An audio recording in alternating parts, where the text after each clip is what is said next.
हाँ, इस भाग में हम बात करेंगे किसी गोली दर्पण की पहचान कैसे करते हैं। गोली दर्पण मतलब कि वह अवतल दर्पण है अथवा उत्तल दर्पण है, इसको हम कैसे पहचानेंगे तथा उसके साथ साथ गोली दर्पण का अनुप्रयोग, डेली लाइफ में उसका यूज कहाँ करते हैं। तो सबसे पहले पहचान करने का दो तरीका है। पहला तो स्पर्श करके और दूसरा अपना प्रतिबिंब देखकर, यानी किसी वस्तु का प्रतिबिंब को देखकर। तो स्पर्श करके कैसे पहचान सकते हैं? अगर हम परावर्तक तल यानी जिस तरफ पेंट हो, पॉलिश किया गया, उसको छोड़कर जिधर से हम किसी वस्तु को रखकर देखते हैं, वह भाग अगर गहरे तरफ में है, अगर छूने पर लगे कि वह भाग अंदर की तरफ है, जैसा कि इसका हम लोग चित्र बनाते भी हैं, तो जिधर वस्तु को रखा जाए वह भाग अंदर की तरफ मुड़ा हो तो उसको कहेंगे अवतल दर्पण। दूसरा इसका उल्टा, अगर वह भाग ऊपर की तरफ हो, उभरा हुआ दिखे, तो उसको कहा जाएगा उत्तल दर्पण। तो अवतल दर्पण और उत्तल दर्पण की यही पहचान है कि जैसा चित्र में दिखता वैसा स्पर्श करने पर महसूस होगा। ठीक है, अगर वो गहरा लगे अंदर की तरफ तो वह होगा अवतल दर्पण, अगर उभरा हुआ प्रतीत होगा तो उसको कहा जाएगा उत्तल दर्पण। इसके बाद इसका अनुप्रयोग, हाँ, पहचानने का दूसरा भी तरीका है, अपने प्रतिबिंब को देखकर अनुप्रयोग इसके बात करते हैं। तो पहचानने का जो दूसरा तरीका है वो सिंपल है कि अगर हम किसी मिरर को अपनी तरफ रख कर अपना चेहरा अंदर देखना चाहें, अगर बिल्कुल बराबर साइज का बनता है तो वो इसका मतलब समतल दर्पण ही होगा। लेकिन अगर वह चित्र बहुत छोटा बनाता है, एक सीधा प्रतिबिंब हमें दिखाई दे रहा हो अंदर, लेकिन बहुत ही छोटे साइज का दिखाई दे रहा हो, तो इसका तात्पर्य है कि वह दर्पण हमारा उत्तल दर्पण होगा। यानी उत्तल दर्पण में हमेशा छोटे साइज का ही आभासी प्रतिबिंब प्राप्त होता है। लेकिन अगर अवतल दर्पण हुआ तो किसी अवतल दर्पण को करीब रखेंगे, बहुत ही पास रखेंगे, दूर नहीं, बहुत ही पास रखकर देखेंगे, तो हमें अपना जो प्रतिबिंब है वो काफ़ी बड़े साइज का दिखाई देगा। तो बड़े आकार का अगर प्रतिबिंब बनता है और सीधा बनता है तो वह केवल और केवल उत्तल दर्पण में ही संभव है, और छोटे साइज का प्रतिबिंब और सीधा बनेगा तो वह उत्तल दर्पण में संभव है।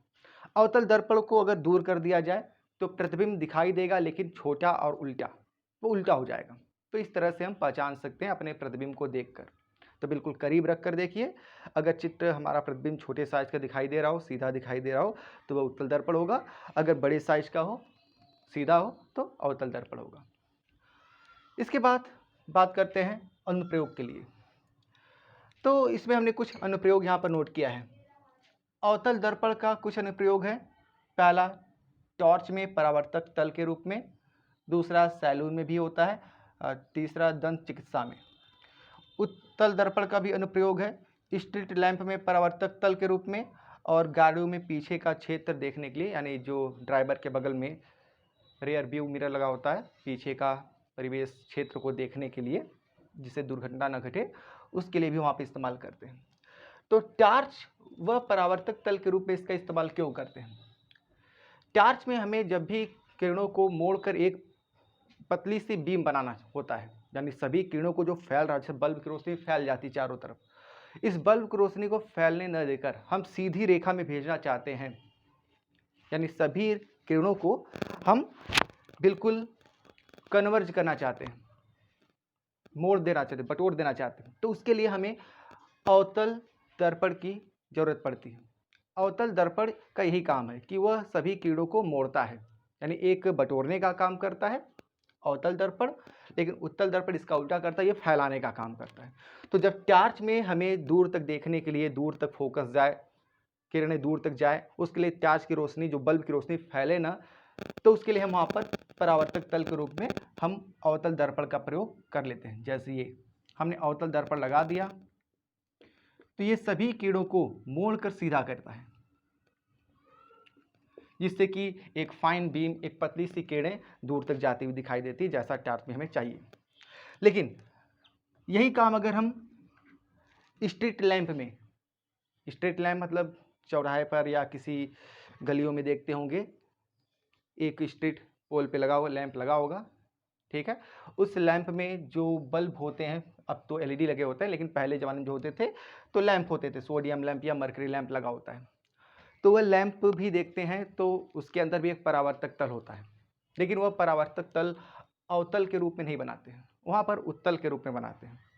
उत्तल के रूप में बनाने की एक खासियत होती है कि वहाँ पर हमें रोशनी को दूर तक नहीं भेजना है, ज़्यादा से ज़्यादा क्षेत्र को जगमगा सके, यानी अपनी रोशनी की किरणों को ज़्यादा दूर तक फैला सके।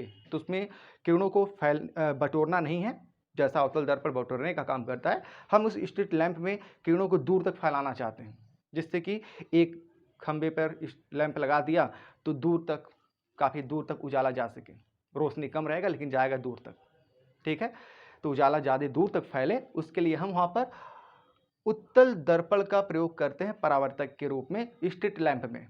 तो टॉर्च में या गाड़ियों के हेडलाइट में वहाँ पर अवतल दर्पण का प्रयोग करते हैं परावर्तक तल के रूप में, लेकिन स्ट्रीट लैंप में हमेशा उत्तल दर्पण का इस्तेमाल परावर्तक तल के रूप में किया जाता है।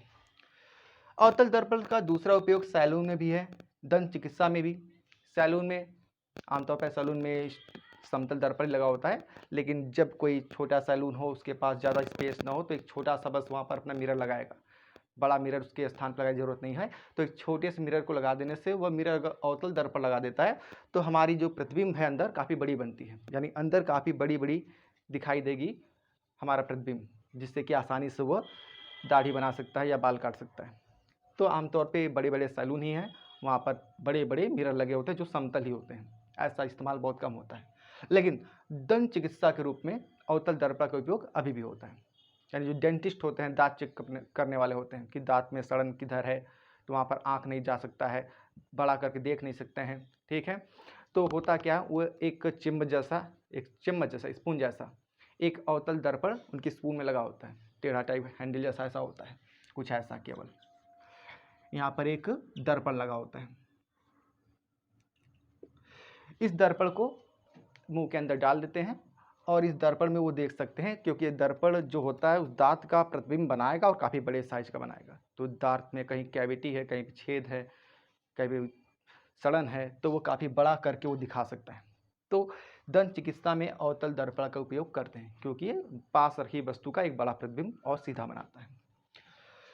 तो ये अवतल दर्पण के प्रयोग हुए, टार्च में परावर्तक तल के रूप में हुआ, सैलून में, दंत चिकित्सा में इसका उपयोग कर सकते हैं। उत्तल दर्पण का उपयोग बहुत ही कम होता है, खासकर स्ट्रीट लैंप इसका उपयोग करते हैं। और दूसरा सबसे महत्वपूर्ण उपयोग है गाड़ियों में। गाड़ियों के ड्राइवर के सीट के बगल में जो पीछे का क्षेत्र देखने के लिए हम हमेशा वहाँ पर एक उत्तल दर्पण को देखेंगे, वो बाइक हो या कार हो या बड़ी गाड़ी हो। बाइक में भी होता है, साइड में मिरर लगा देते हैं जिससे कि हम पीछे का क्षेत्र देख सके, पीछे कितनी गाड़ी आ रही है, ट्रक है, क्या है, उसको देखने के लिए हम वहाँ पर इस दर्पण का उपयोग करते हैं।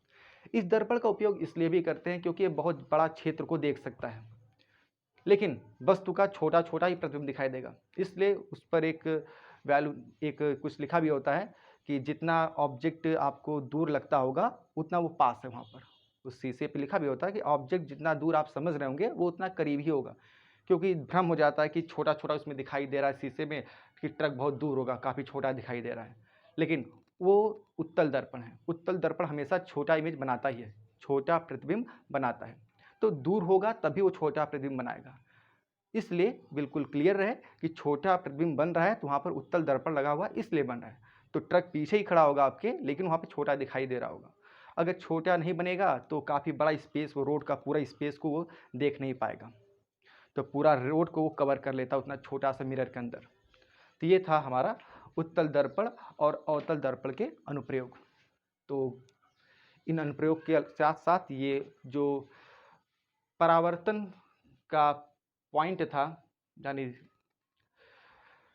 प्रकाश का परावर्तन का पूरा टॉपिक जो है 1 बाय 1 करके कंप्लीट हो गया है। अब इसके बाद जो स्टार्ट होगा प्रकाश का अपवर्तन।